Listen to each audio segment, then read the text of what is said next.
his workers. The Made in America office is working to coordinate a whole of government strategy to ensure that when the federal government spends taxpayer dollars, we support American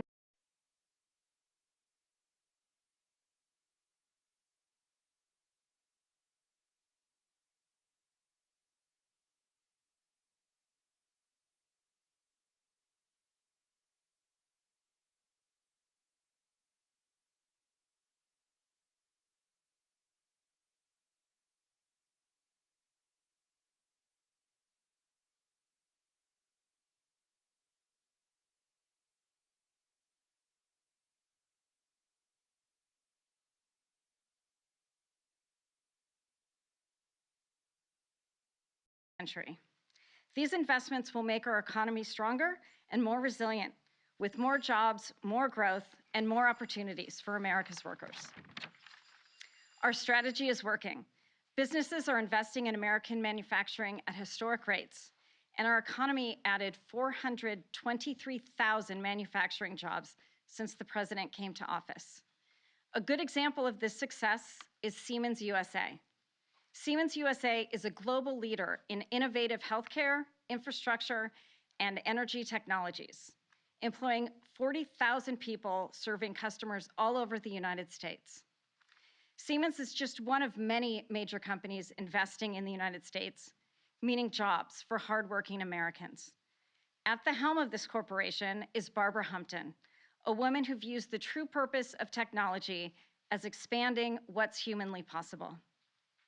Barbara most recently served as president and CEO of Siemens Government Technologies, where she was the leading integrator of Siemens products and services for federal agencies. She currently sits on the board of directors for the National Association of Manufacturers. And for these reasons, it's my pleasure to introduce Barbara Humpton, president and CEO of Siemens USA Corporation.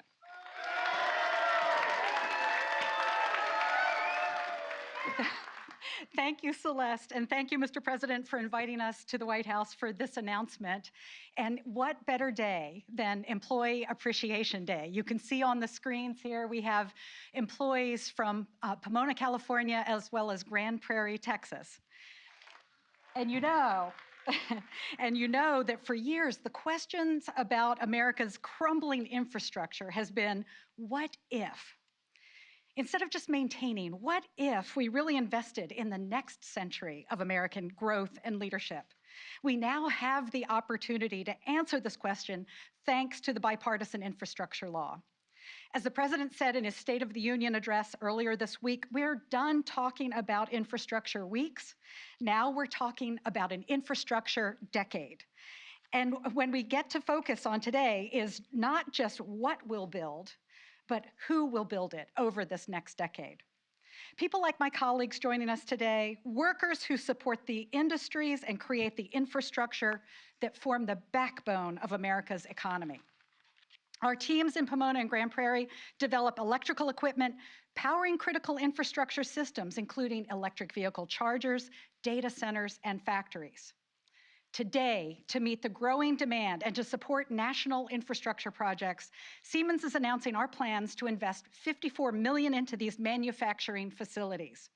Additionally, later this spring, we'll identify the location of a new EV charging manufacturing hub to support our goal to produce more than 1 million EV chargers over the next 4 years.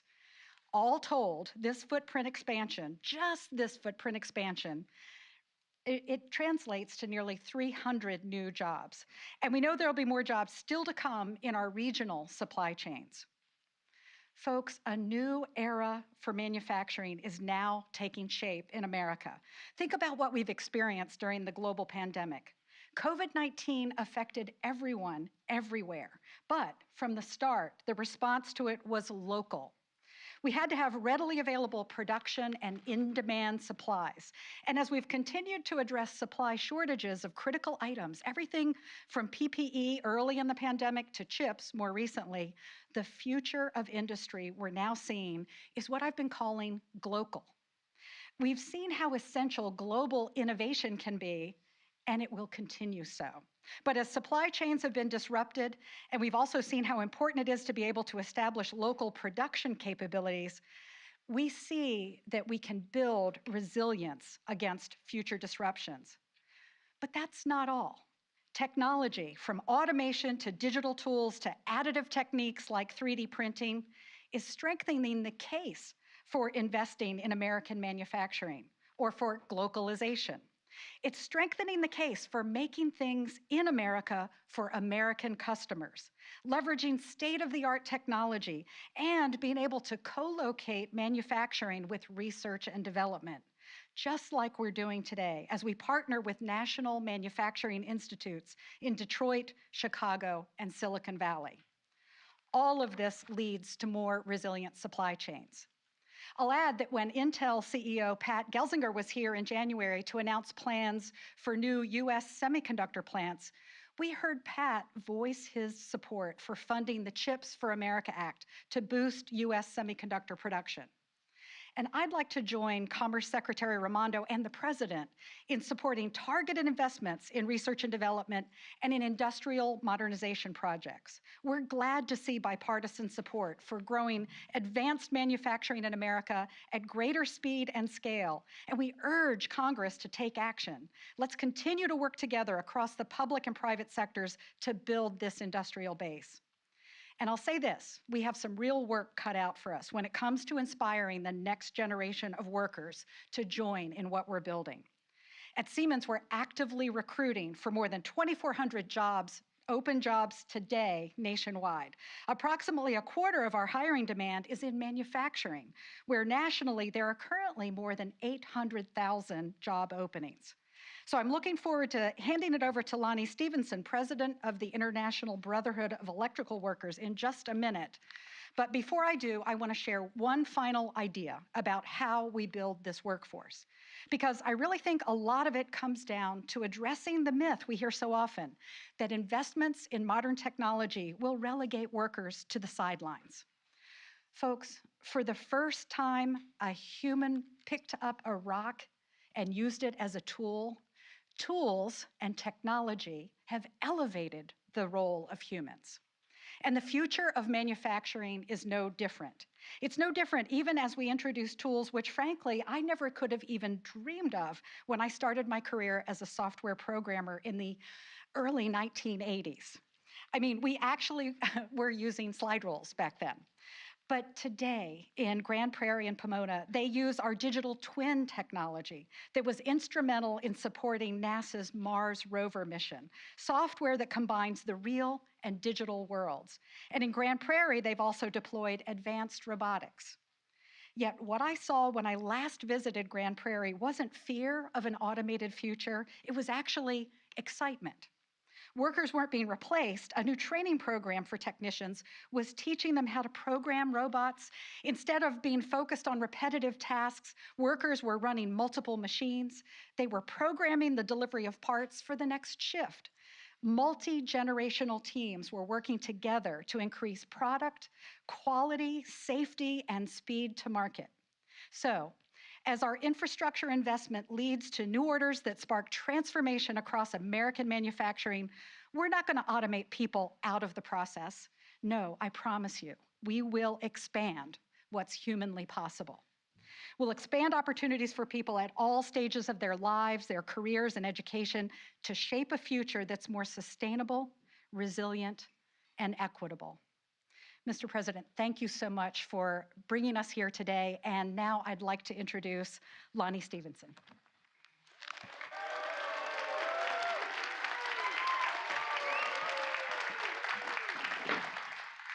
Thank you, Barbara, and thank you, Mr. President, for the opportunity to be here today. And just let me say this before I get started with my remarks.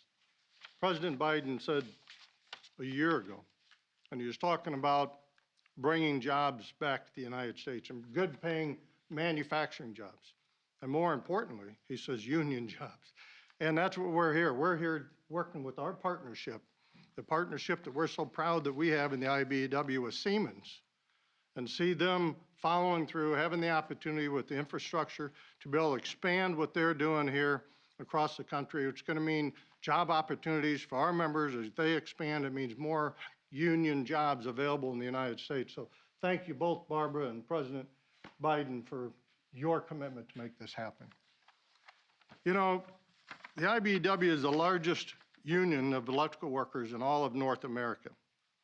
The International Brotherhood of Electrical Workers is ready to work with business and elected officials in building a new clean energy economy and a 21st century infrastructure. That's why I'm excited by Siemens' announcement that it's investing in America, manufacturing to make sure that the electrical equipment that will help modernize and strengthen our industrial and energy infrastructure, while at the same time putting us on the road to clean energy future at the same time. Not only will this equipment be made in the USA, it will be union made as well.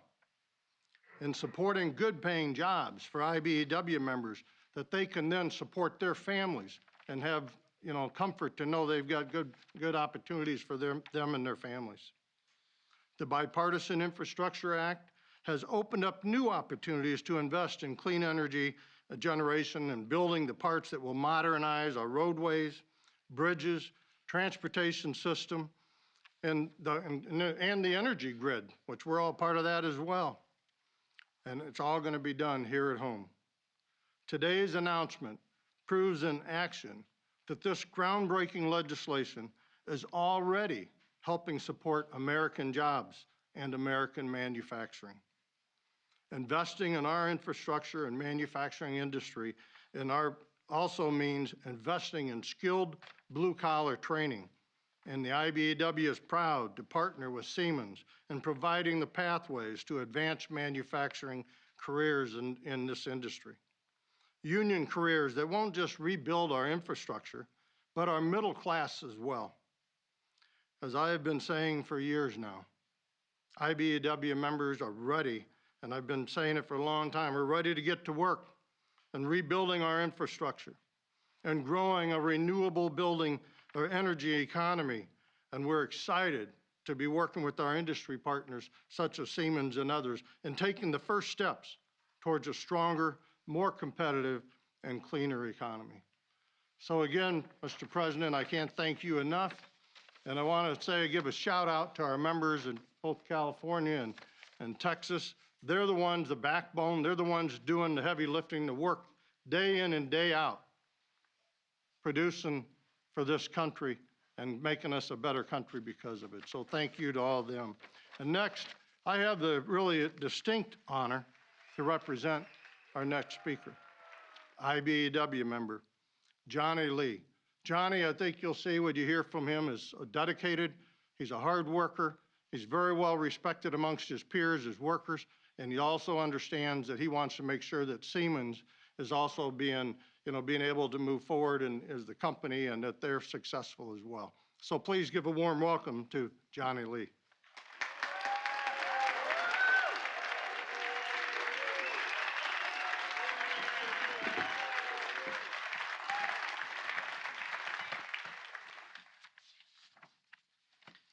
Good afternoon. My name is Johnny Lee. I stand before you as a proud member of the IBEW Local 220 in Fort Worth, a proud employee of the Siemens Grand Prairie facility, and a living embodiment of the American dream. When my parents fled communist Vietnam with nothing but the clothes on their back and the hope of a better life, they never envisioned that one day their son would be introducing the President of the United States. What they did know was the hope and promise of America, the idea that with a little bit of hard work, everyone can succeed. Through their support of my involvement with my local union, I am proud to say I have found success in achieving that dream. I built a life that I love, one filled with peace, pride, and the opportunity to serve others.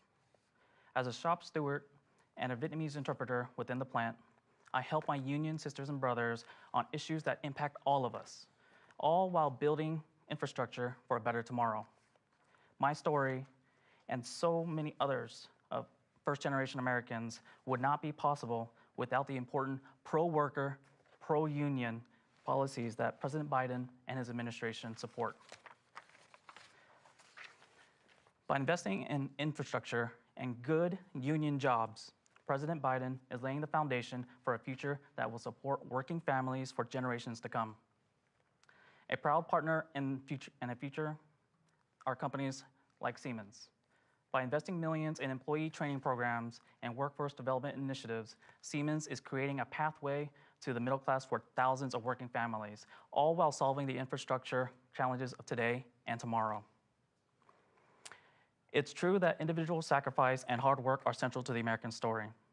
But as my contribution shows, the American dream is also about a belief in a greater good. An idea that when we work together, everyone can prosper. I am proud to be a part of that dream. It is now my distinct pleasure to introduce to you the President of the United States.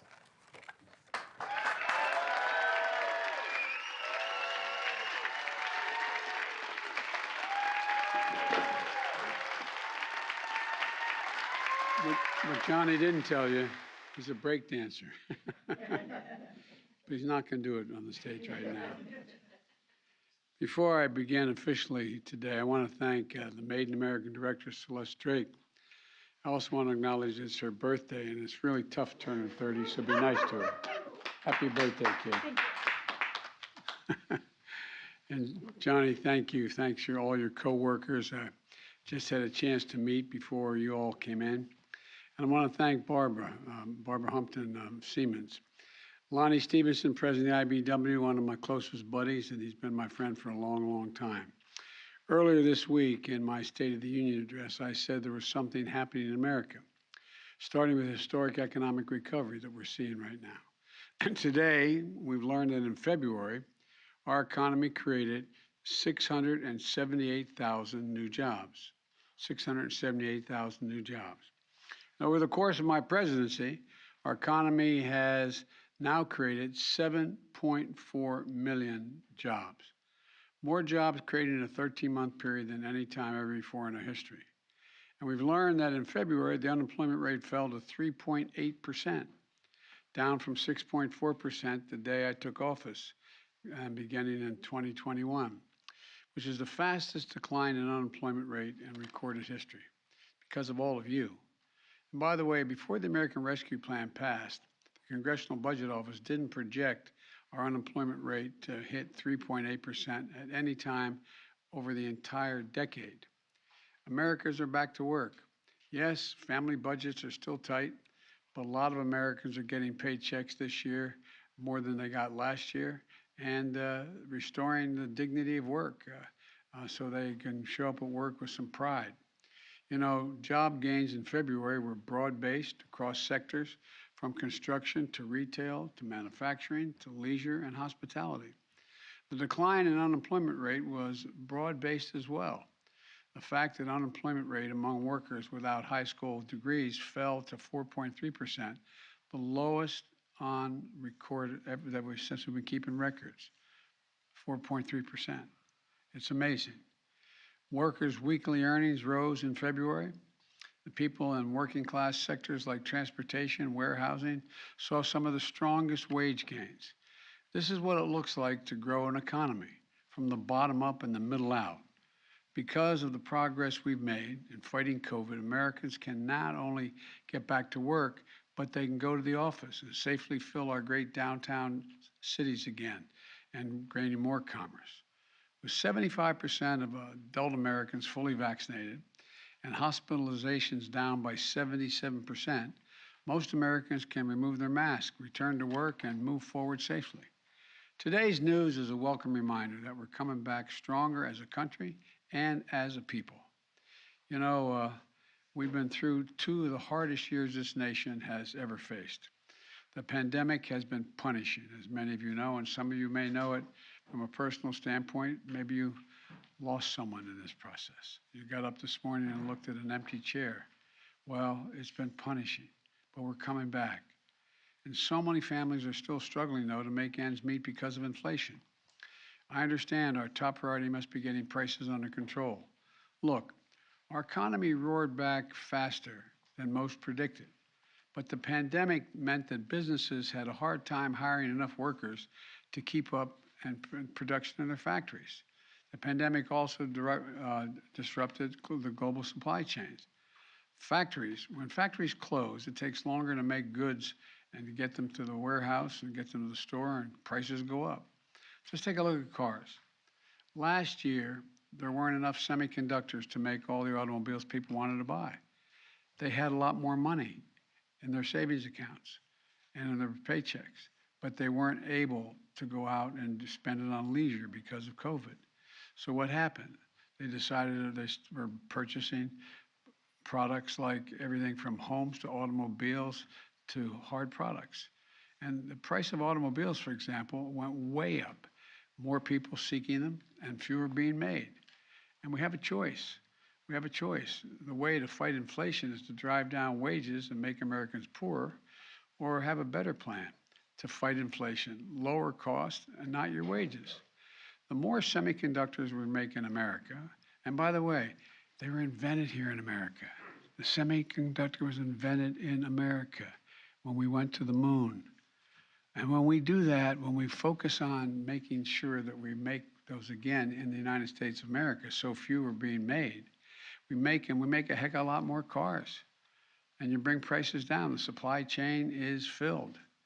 Investment in America, rebuilding roads, bridges, airports, ports. We invest in innovation in America. That's exactly what we're doing. Look, as a result, we're seeing more jobs, more hope, and we're also seeing something else, the rebirth of pride. The rebirth of pride that comes from stamping products made in America. And we're seeing the revitalization of American manufacturing. And that's what I want to talk a little bit about for the next few minutes.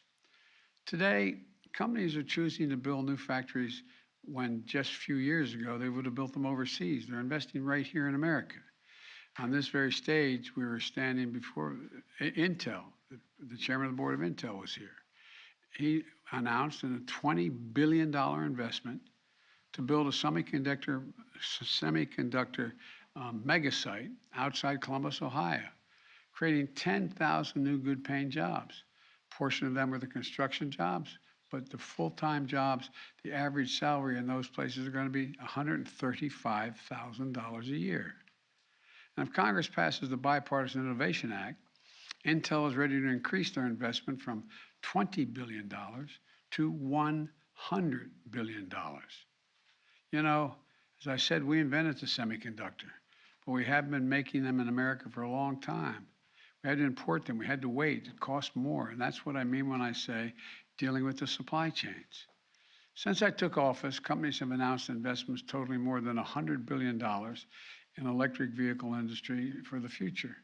The iconic companies like Ford, GM, new electric vehicle production, Tesla, our nation's largest electric vehicle manufacturer, to innovate and inspire younger companies like Rivian, building electric trucks, Proterra, building electric buses. Last month, the MP Materials, which operates the only rare earth mine in the United States, announced a $700 million investment by 2025 that will have a fully domestic end-to-end supply chain for the magnets that are used in electric vehicle motors, wind turbines, and defense systems. We're investing that money here in the United States. And the Union Pacific Railroad announced the largest purchase of American-made battery electric locomotives in history. And guess what? They're built in Western Pennsylvania. All told, the economy created 423,000 new manufacturing jobs in America, paying decent salaries just since I entered office. There's also another reason this is happening. We're not waiting for others to manufacture the products we invented. We know what to do.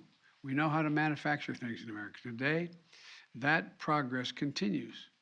I just had a chance to visit, have a viral tour of both the Siemens facilities, one in Pomona and the other in Grand Prairie, Texas. A chance to talk with some of the IBEW members working there, because our infrastructure law provides $7.5 billion $7.5 billion to build a national network of 500,000 electric vehicle charging stations across America. And it also provides $16.5 billion to modernize our power grid, how we move electricity across America. Companies like Siemens are investing here in the United States of America. And you just heard from Barbara, Siemens is announcing a $54 million investment to upgrade and expand those facilities in Texas and California that develop high-tech, high-value electrical equipment that is used in electric circuitry, switchboards, electric vehicles, chargers out on the highways, and data centers. This announcement alone is going to create 300 new good-paying, cutting-edge manufacturing jobs. Folks, America's coming back. It really is. In addition, Siemens will be building an entirely new facility to make charging equipment for electric vehicles.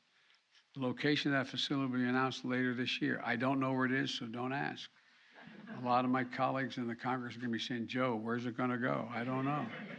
But it's going to be in America and help us continue to grow our clean energy economy. Look, folks, when I ran and got elected, I said I wanted to rebuild America. This is what I was talking about. And we want to see a lot more stories like this one. So when the taxpayers' dollars to rebuild America, that's what they are, taxpayers' dollars, we're going to buy American. Buying American products to support American jobs. And by the way, these are the best products in the world. The federal government spends about $600 billion a year in goods and services to fulfill its responsibility to the American people, from the Defense Department to healthcare to education and beyond. In fact, what's happening is the federal government is Siemens' largest customer, for example. Most people don't know there's been a law on the books for almost a century to make sure that your tax dollars support American jobs and American businesses. Every administration says they're going to use that law. But when it comes time to make these purchases, whether that's the deck of an aircraft carrier or a ventilation system in a school, the response often is from the government, we can't find an American company, so we need to issue a waiver and buy the product that was made overseas, not by an American worker. So Buy American became a hollow promise. Well, my administration, Buy American is a reality. We've created a Made in American office in the White House to oversee efforts. And you just heard from Celeste, who runs that office. My first cabinet meeting, I told everyone that if their agency wants to issue a waiver to purchase something for their agency and what they have responsibility for, they don't have to use they think they don't have to use an American company. Well, guess what? They have to come to the White House office and set up and explain to me why they have to post that request, why they have to do that. And they're going to have to post a request publicly on our sites so American manufacturers and business have a chance to raise their hand and say, no, I can do that. Here, I can do that in my shop, in my town. Today, we're going even further. I'm announcing the biggest change in the Buy American Act in 70 years. Right now, if you're manufacturing a product that gets purchased by the federal government, the law says that has to be substantially all of that product should be made in the United States. But because of loopholes over time, you know what substantially all means when I took office? If 55% is made in America, it's substantially all. To me, 55% isn't substantially all, it's slightly over half. Today, we're issuing a rule to raise the amount of domestic content required to be considered made in America from 55% to 75%. Substantially all is going to start meaning substantially all. And today we're also announcing a new framework for critical products where we know we need stronger, more resilient domestic supply chains. We saw during the pandemic that supply chain disruptions can put American lives and livelihoods at risk. You know, when we needed it the most, we were short on masks, gowns, gloves, ventilation, and other essential health products we had to buy abroad. So we're creating a new price preference. What this means is that if we're identifying some product that is so critical to our national security, health, or resilience, that we're going to create rules that allow us to pay a little more for them if they're made in America. We're talking about things like semiconductors, some pharmaceutical agreements, advanced batteries, among other things. It's worth it for us to ensure that we have a domestic capacity to protect us from shortages and price spikes in the future. And yes, we're going to keep trading with our allies and friends, and we're going to work with them to ensure every single country can create global choke points for critical goods. Can't have those choke points. But we also need a resilient supply chains of our own so that we're never at the mercy of other countries for critical goods ever again. And by the way, when I say buy American, I mean buy all America. I want to increase the share of federal spending in goods and services that go to small businesses in America, the backbone of our country. Last year, I released a plan to increase the number of contacts that go to small disadvantaged businesses by 50% by 2025. This means more contracts will go to Black, Brown, Native American, women-owned, veterans-owned small businesses in every state and territory, in every industry from services to manufacturing to agriculture. Already we're seeing success. Women-owned businesses have won contracts to provide masks for the government, clothing for the Marines.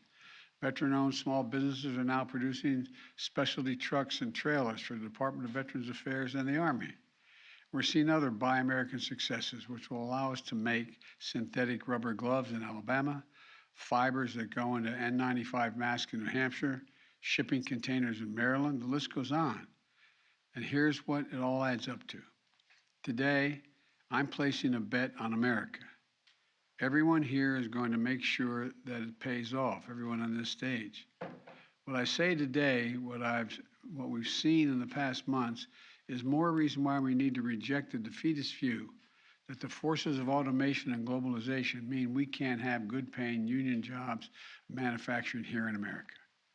Our manufacturing future, our economic future, our solutions to the climate crisis, they're all going to be made in America.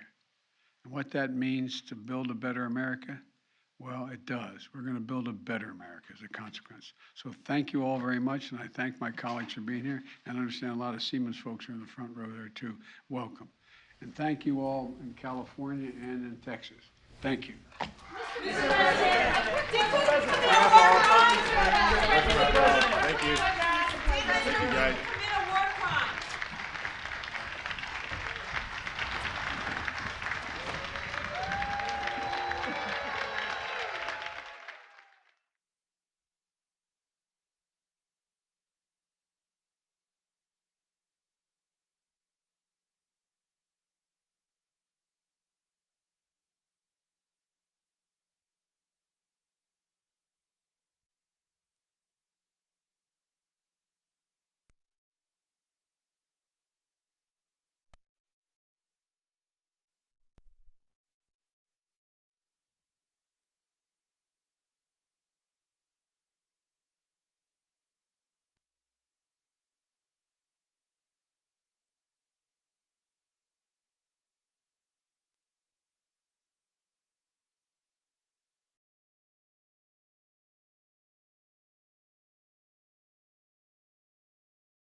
What's new for you today?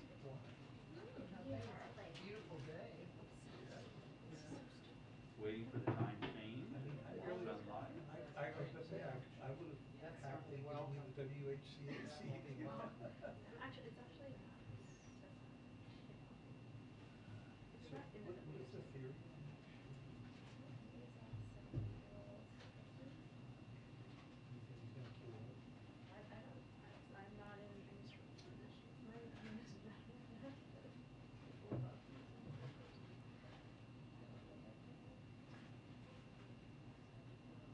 I have this new system that's so confusing to me.